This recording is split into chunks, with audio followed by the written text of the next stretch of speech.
दोस्तों आदावर है, मैं नीसमत खान हिंद वॉइस से आपसे मुखातिब हूँ। पैगम्बर इस्लाम सल्लल्लाहु अलैहि वसल्लम हज़रत मोहम्मद साहब की जो पर बेहुदा टिप्पणी की थी नूपुर ने और जो प्रभारी है मीडिया प्रभारी, उन्होंने उन दोनों को तो निकाल दिया, लेकिन उसके जमकर आलोचना हो रही है। अब सऊदी अरब भी इसमें शामिल हो गया। सऊदी अरब का शामिल होना बहुत बड़ी बात मानी जाती है। उसी के साथ OIC organisation of Islamic countries जो है, जो विश्व की दूसरी UNO के बाद दूसरी सबसे बड़ी संस्था है, जिसमें तकरीबन 45 से भी ज़्यादा इस्लामिक कंट्रीज़ जो हैं वो शामिल हैं, और सब ऑल प्रोड्यूसिंग और रिच कंट्रीज़ हैं। तो उन्होंने भी इसकी निंदा करना शुरू कर दी है उसमें से।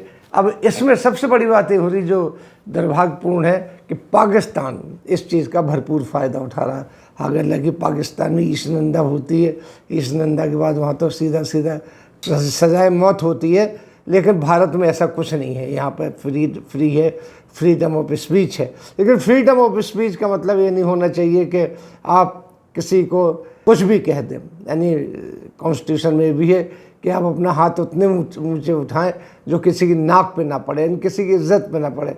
ठीक है, बातचीत कर रहे हैं, किसी को क्रिटिसाइज़ कर रहे हैं, मज़हब की क्रिटिसाइज़ कर रहे हैं, लेकिन इस तरीके से नहीं जिस तरीके से नूपुर शर्मा और मीडिया प्रभारी ने किया है, इस तरीके से ना करें।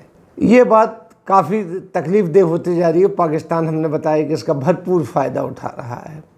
उसने बाकायदा अपने जो एम्बेसीज है तमाम जगह उस पर ये स्पेशल ऑर्डर्स भी भेज दिए हैं कि इसकी जितनी पब्लिसिटी की जाए और सरकार को जितना दबाव डाला जाए और इसको पब्लिसाइज करें, उसको ऊपर भारत के ऊपर दबाव डलवाएं। यही वजह है कि सीधे जो एम्बेसडर को बुला के वहाँ के जो हेड ऑफ स्टेट है वो एक लेटर देते हैं सीधा, और वो सरकार को भेज दिया जाता है, भारत सरकार को। उसी के साथ उसमें जो यहाँ पर अभी हाल में ही बुलडोज़र प्रथा शुरू हुई है कि कुछ भी चीज़ हो बुलडोज़र चला दो। अभी कानपुर में जो दंगा हुआ उसकी भी बड़ी पब्लिसिटी हो रही है, बुलडोज़र चला दो। उसमें ज़्यादातर मुसलमान विक्टिम होते हैं, अधिकतर मुसलमान विक्टिम होते हैं, क्योंकि वही गिरफ्तार होते हैं। कानपुर के दंगों में पूरे मुसलमान गिरफ्तार हुए, जबकि वीडियो फुटेज में कि पुलिस वाले भी पत्थर फेंक रहे हैं, पुलिस वाले, और पीछे सादा वर्दी में लोग बाग है, वर्दी नहीं पहने हुए, सादा कपड़ों में लोग बाग है, वो भी पत्थर फेंक रहे हैं इस तरीके से। लेकिन बर्फ गिरती है तो बेचारे मुसलमानों के ऊपर उछलती है। ये सब चीज़ें मिलकर, क्योंकि OIC ने इससे पहले भी बुलडोज़र का और जिस तरीके से मुसलमानों के ऊपर यहाँ पर एट्रोसिटी चल रही थी उसका विरोध किया था, तो उसने बाकायदा इसके बारे में एक ज्ञापन भी भेजा था।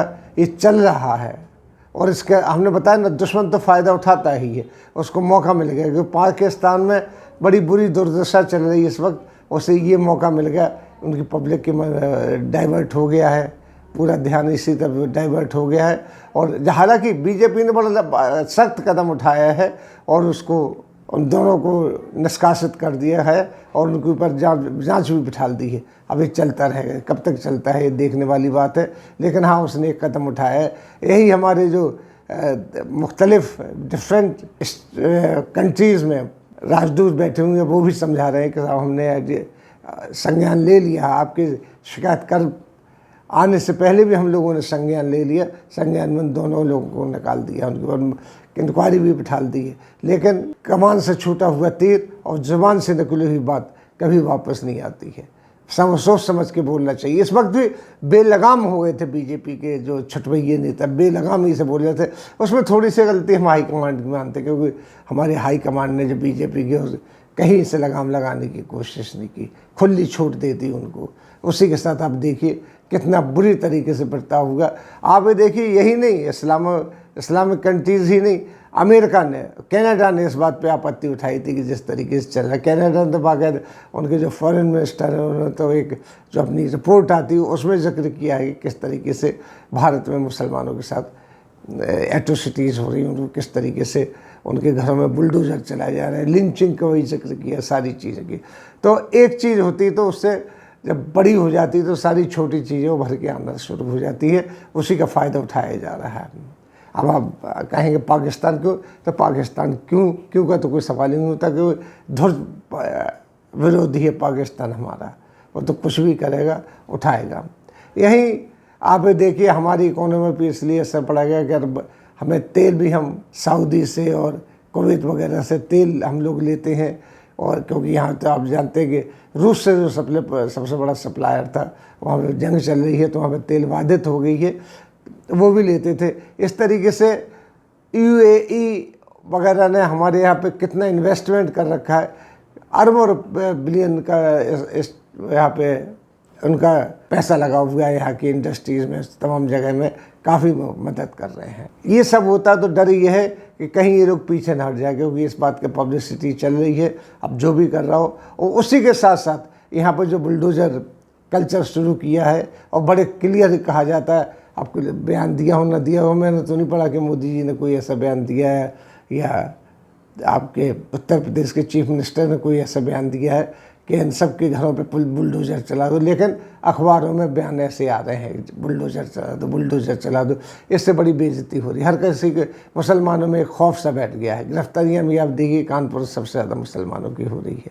अब इसका जो हमारे दुश्मन है वो फ़ायदा उठा रहे हैं, और अब इस स्टेज में सऊदी अरब का शामिल होना और ऑर्गेनाइजेशन ऑफ इस्लामिक कंट्रीज़ का शामिल होना एक बहुत बड़ी खतरे की घंटी है। क्योंकि ऑर्गेनाइजेशन ऑफ इस्लामिक कंट्रीज़ में आप देख लीजिए कि फिर टर्की भी शामिल हो जाता है। टर्की सबसे पावरफुल है और नाटो का मेंबर भी है वो। इस तरीके से हमें इतनी छूट नहीं देना चाहिए कि पानी सर से गुजर जाए। ये हमारे यहाँ यही हो गया, छूट दे दी उनको, कुछ भी कर रहे हैं, इस मस्जिद में खुदाई करेंगे, इस मस्जिद में खुदाई करेंगे। मोहन भागवत ने भी मना किया, इसके अलावा तमाम लोग मना कर रहे हैं, लेकिन नहीं मान रहे हैं वो लोग। उनकी जो मुंह फाड़ फाड़ के जाने क्या क्या बोल रहे हैं वो लोग।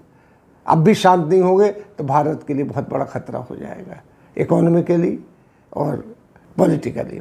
इकोनॉमिकली तो हमने बता दिया कि हमारा जो तेल भी वहीं से आता है, बहुत बड़ा इन्वेस्टमेंट भी यहाँ वहाँ पे है। अगर बाय द वे इन दोनों चीज़ों तीनों चीज़ों में गड़बड़ हो गई तो हम लोग तो बहुत परेशान हो जाएंगे। हालांकि जो कदम उठाया गया वो सही कदम उठाया गया, लेकिन देर से उठाया गया है। इसी के साथ हम आपसे लेते हैं विदा। अगले अंक में फिर हाजिर होंगे, तब तक के लिए दीजिए हमें इजाज़त।